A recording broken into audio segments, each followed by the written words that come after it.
کراچی کے ایک پرانے علاقے میں 17 سالہ ریحان اپنے ابو کی گھڑیوں کی دکان پر کام کرتا تھا۔ دکان چھوٹی تھی مگر اندر سینکڑوں پرانی گھڑیاں لٹکی رہتی تھیں۔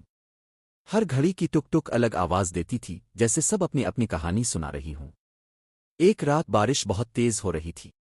ریحان دکان بند کرنے لگا تو اچانک اسے دیوار کے پیچھے ایک عجیب سی سنہری گھڑی نظر آئی۔ وہ پہلے کبھی وہاں نہیں دیکھی گئی تھی۔ گھڑی کے نیچے صرف ایک لفظ لکھا تھا، پلٹو۔ ریحان نے جیسے ہی گھڑی کی سوئیاں الٹی گھمائیں، پوری دکان کی لائٹس بند ہو گئیں۔ اگلے ہی لمحے اس کے کانوں میں لوگوں کی آوازیں گونجنے لگیں۔ جب اس نے آنکھیں کھولیں تو وہ اسی بازار میں کھڑا تھا، مگر سب کچھ مختلف تھا۔ سڑکوں پر پرانی گاڑیاں تھیں، لوگ 1990 کے کپڑے پہنے ہوئے تھے، اور اس کی دکان نئی نئی بنی ہوئی تھی۔ ریحان گھبرا گیا۔ وہ دکان کے اندر گیا تو وہاں ایک نوجوان آدمی کام کر رہا تھا۔ ریحان حیران رہ گیا۔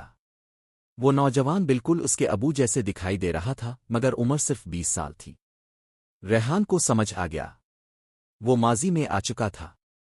اس نے جلدی سے خود کو چھپایا، مگر تبھی باہر شور مچا۔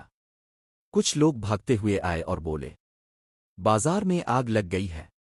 ریحان کے ذہن میں فوراً ایک تصویر چمکی۔ یہی وہ آگ تھی جس کا ذکر اس کے ابو ہمیشہ کرتے تھے، وہی حادثہ جس میں ان کے سب خواب جل گئے تھے۔ ریحان جانتا تھا کہ اگر اس نے کچھ نہ کیا تو تاریخ ویسے ہی دہرائی جائے گی۔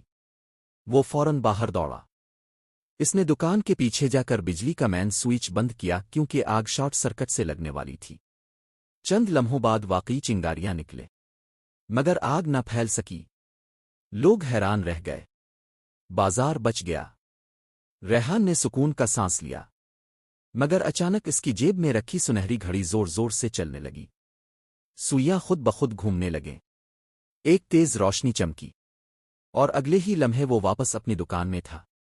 صبح جب اس کے ابو دکان پر آئے تو ان کے ہاتھ میں ایک اخبار تھا۔ وہ حیران تھے۔ عجیب بات ہے، ابو بولے، آج سے 30 سال پہلے ہمارے بازار میں آگ لگنے والی تھی، مگر کسی نامعلوم لڑکے نے اسے روک لیا تھا، اور کسی کو آج تک نہیں پتہ وہ کون تھا۔ ریحان خاموش کھڑا رہا۔ پھر اس کی نظر دیوار پر گئی۔